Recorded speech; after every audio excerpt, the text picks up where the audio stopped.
টাইমেটলৈ স্বাগতম মই অভিলাষ আৰু লৈ আহিছো এটা গুৰুত্বপূৰ্ণ খবৰ দেশৰ ৰাজনীতিত তীব্ৰ জুকাৰুনিৰ সৃষ্টি হৈছে 42 গৰাকী বিধায়কক ন্যায়ালয়ৰ জাননী দিয়া হৈছে উচ্চ ন্যায়ালয়ে জাননী প্ৰকাশ কৰিছে 42 গৰাকী বিধায়কলৈ জাননী প্ৰকাশ কৰাৰ পিছতেই দেশৰ ৰাজনীতিত হাহাকাৰ পৰিবেশৰ সৃষ্টি হৈছে উচ্চ ন্যায়ালয়ে জাননী প্ৰকাশ কৰিছে আৰু তাৰ পিছতেই ৰাজনীতিত উখল-মাখল পৰিবেশৰ সৃষ্টি হৈছে আৰু সন্দৰ্ভত সবিশেষ লৈ অহাৰ চেষ্টা কৰিছো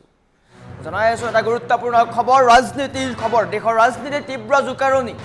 দেশৰ ৰাজনীতিত তীব্ৰ জুকাৰুনিৰ সৃষ্টি হৈছে বিহাৰৰ 42 গৰাকী বিধায়কলৈ পাটনা উচ্চ ন্যায়ালয়ৰ জাননী 42 গৰাকীকৈ বিধায়কলৈ জাননী প্ৰেৰণ কৰা হৈছে নিৰ্বাচনত ভোট চুৰি আৰু ভুৱা শপতনামা দাখিলৰ অভিযোগ উত্থাপন হৈছে এই কেইগৰাকী বিধায়কৰ বিৰুদ্ধে বৃহস্পতিবাৰে 19 ফেব্ৰুৱাৰী উচ্চ ন্যায়ালয়ৰ গুৰুত্বপূৰ্ণ নিৰ্দেশ দিছে 2025 নিৰ্বাচনত পৰাজিত প্ৰাৰ্থীসকলে দাখিল কৰিছিল গোচৰ 2025 চনত বিহাৰত যে নিৰ্বাচন হৈছিল তাৰ পৰাজিত প্ৰাৰ্থীসকলে গোচৰ দাখিল কৰিছিল আৰু নিৰ্বাচনী শপতনামাত সম্পত্তিৰ তথ্য লুকুৱাৰ অভিযোগ উত্থাপন কৰা হৈছে ভোট গণনা আৰু ভোটদান প্ৰক্ৰিয়াত ব্যাপক অনিয়মৰ দাবী উত্থাপন কৰা হৈছে 42 বিধায়কক নিৰ্দিষ্ট সময়ৰ ভিতৰত উত্তৰ দাখিলৰ নিৰ্দেশ দিছে উচ্চ ন্যায়ালয়ে 42 গৰাকী বিধায়কক এই জাননী প্ৰেৰণ কৰা হৈছে জাননী লাভ কৰা তালিকাত আছে বৰ্তমান বিহাৰ চৰকাৰৰ কেইবা গৰাকীও নেতা বিত্ত আৰু শক্তি মন্ত্ৰী বিজেন্দ্ৰ সিং যাদৱলৈ জাননী প্ৰেৰণ কৰা হৈছে জেডিইউৰ প্ৰাৰ্থী তেওঁ সমান্তৰালকৈ জিৱেশ মিশ্ৰ আৰু জেডিইউৰ চেতন আনন্দলৈও জাননী প্ৰেৰণ কৰা হৈছে আৰু সমান্তৰালকৈ আৰজেডিৰ বিধায়ক আমেন্দ্ৰ প্ৰসাদলৈ প্ৰেৰণ কৰা হৈছে জাননী কেন্দ্ৰ কৰি বিহাৰৰ ৰাজনীতিত তীব্ৰ হুলস্থুলৰ সৃষ্টি হৈছে বিহাৰ বুলি ক'লে ভুল হ'ব দেশৰ ৰাজনীতিত তীব্ৰ হুলস্থুলৰ সৃষ্টি হৈছে 42 গৰাকীকৈ বিধায়কক উচ্চ ন্যায়ালয়ে জাননী প্ৰকাশ প্ৰেৰণ কৰিছে বিহাৰত 2025 চনৰ বিধানসভা নিৰ্বাচনৰ পিছতে ৰাজ্যৰ ৰাজনীতিত ডাঙৰ জুকাৰুনি দেখা পোৱা গৈছে নিৰ্বাচনত জয়লাভ কৰা 42 গৰাকী বিধায়কৰ বিৰুদ্ধে উত্থাপন হোৱা গুৰুতৰ অভিযোগৰ ভিত্তিত পাটনা উচ্চ ন্যায়ালয়ে কঠোৰ পদক্ষেপ গ্ৰহণ কৰিছে এই বিধায়কসকলৰ বিৰুদ্ধে মূলতঃ দুটা প্ৰধান অভিযোগ উত্থাপন হৈছে নিৰ্বাচনৰ ভোট গণনা আৰু ভোটদান প্ৰক্ৰিয়াত ব্যাপক জালিয়াতি কৰাৰ অভিযোগ উত্থাপন হৈছে সমান্তৰালকৈ নিৰ্বাচনী শপতনামাত নিজৰ সম্পত্তিৰ সঠিক তথ্য লুকুৱাই ৰখাৰ বাবে বিধায়কসকলৰ বিৰুদ্ধে অভিযোগ উত্থাপন হৈছে আৰু এই দুয়োটা অভিযোগ উত্থাপন হৈছিল 42 গৰাকী বিধায়কৰ বিৰুদ্ধে আৰু আদালতে তেওঁলোকক সময়সীমা দিছে সময়সীমাৰ ভিতৰত তেওঁলোকে আদালতৰ ভিতৰত উত্তৰ দিব লাগিব উচ্চ ন্যায়ালয়ে এই সংক্ৰান্তত এক গুৰুত্বপূৰ্ণ নিৰ্দেশ জাৰি কৰিছে আদালতৰ জাননী লাভ কৰা 42 গৰাকী বিধায়কৰ ভিতৰত বিহাৰ চৰকাৰৰ কেইবা গৰাকীও নেতা আছে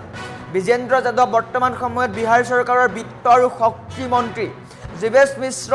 আৰু সমান্তৰালকৈ বিধায়ক চেতন আনন্দ আনহাতে বিৰোধী দলৰ বিধায়ক আমেন্দ্ৰ প্ৰসাদ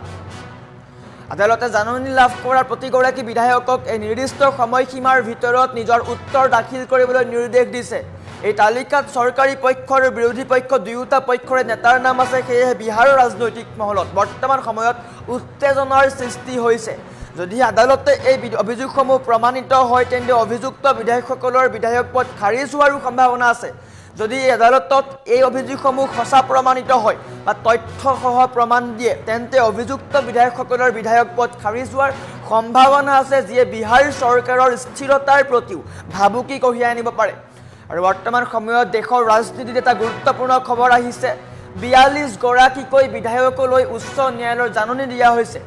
42 গৰাকীকৈ বিধায়কক জাননী প্ৰেৰণ কৰা হৈছে তাৰ ভিতৰত কেইবা গৰাকীও শক্তিশালী নেতা আছে 2025 চনৰ বিধানসভা নিৰ্বাচনৰ পিছতে ৰাজ্যৰ ৰাজনীতিত ডাঙৰ জুকাৰুনি দেখা দিছে বিহাৰৰ ৰাজনীতিত বৰ্তমান সময়ত ডাঙৰ খলকনিৰ সৃষ্টি হৈছে নিৰ্বাচনত জয়লাভ কৰা 42 গৰাকী বিধায়কৰ বিৰুদ্ধে উত্থাপন হৈছে গুৰুতৰ অভিযোগ আৰু তাৰ কাৰণে পাটনা উচ্চ ন্যায়ালয়ে কঠোৰ পদক্ষেপ গ্ৰহণ কৰিছে ভোট চুৰি আৰু অনিয়ম দুটাকৈ অভিযোগ উত্থাপন হৈছে ভুৱা শপতনামা আৰু ভোট চুৰি নিৰ্বাচনৰ ভোট গণনা আৰু ভোটদান প্ৰক্ৰিয়াত ব্যাপক জালিয়াতি কৰাৰ অভিযোগ উত্থাপন হৈছে তাৰ সমান্তৰালকৈ নিৰ্বাচনী শপতনামাত নিজৰ সম্পত্তিৰ সঠিক তথ্য লুকুৱাই ৰখাৰ বাবে বিধায়কসকলৰ অভিযুক্ত হৈছে সমান্তৰালকৈ উচ্চ ন্যায়ালয়ে এই কেইগৰাকীক সময়সীমা দিছে সময়সীমাৰ ভিতৰত উত্তৰ দিব লাগিব যদিহে সঁচা প্ৰমাণিত হয় তেন্তে বিধায়ক পদ খাৰিজ হ'ব পাৰে বৰ্তমান সময়ত দেশৰ ৰাজনীতিত ডাঙৰ খবৰ বিহাৰৰ ৰাজনীতিত ডাঙৰ খবৰ আহি পৰিছে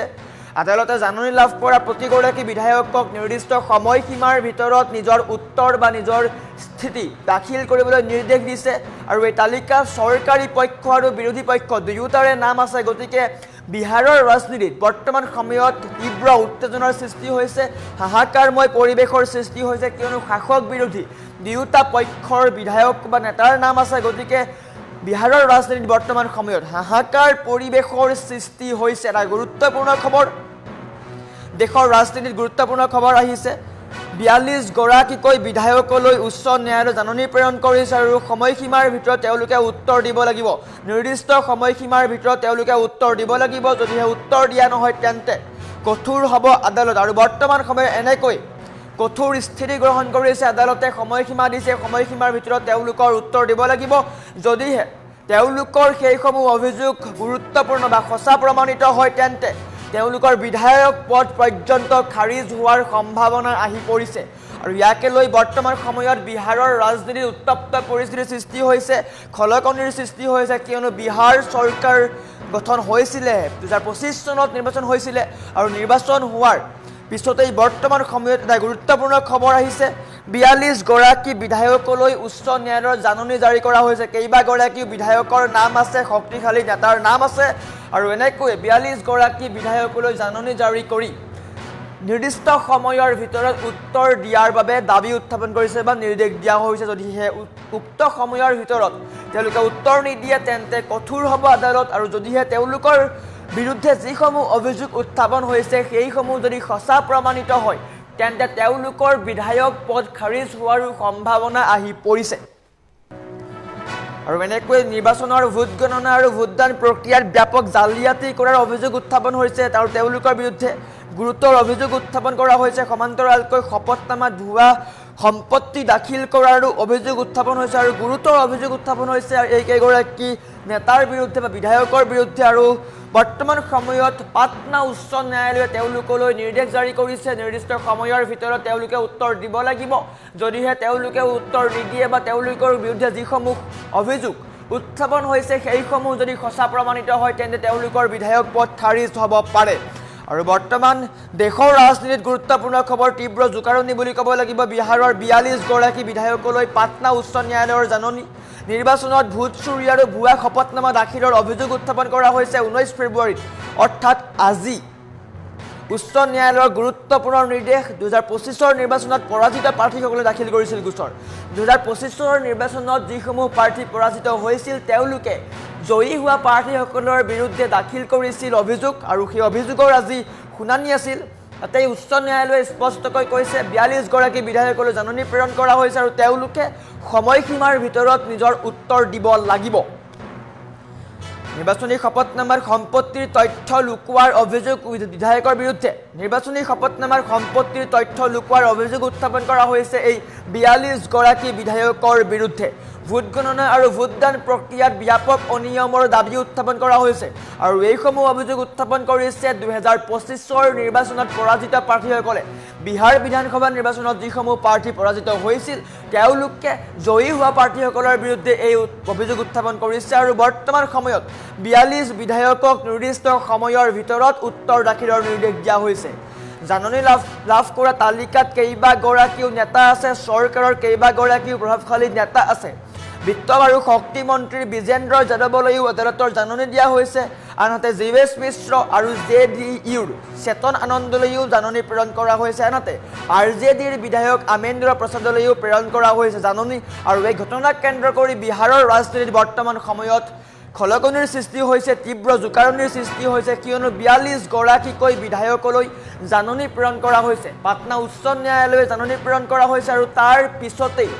হাহাকাৰ পৰিৱেশৰ সৃষ্টি হৈছে দেশৰ ৰাজনীতিত বৰ্তমান এক ডাঙৰ খবৰ বুলি ক'ব লাগিব বিশেষকৈ বিহাৰৰ ৰাজনীতিত এটা গুৰুত্বপূৰ্ণ খবৰ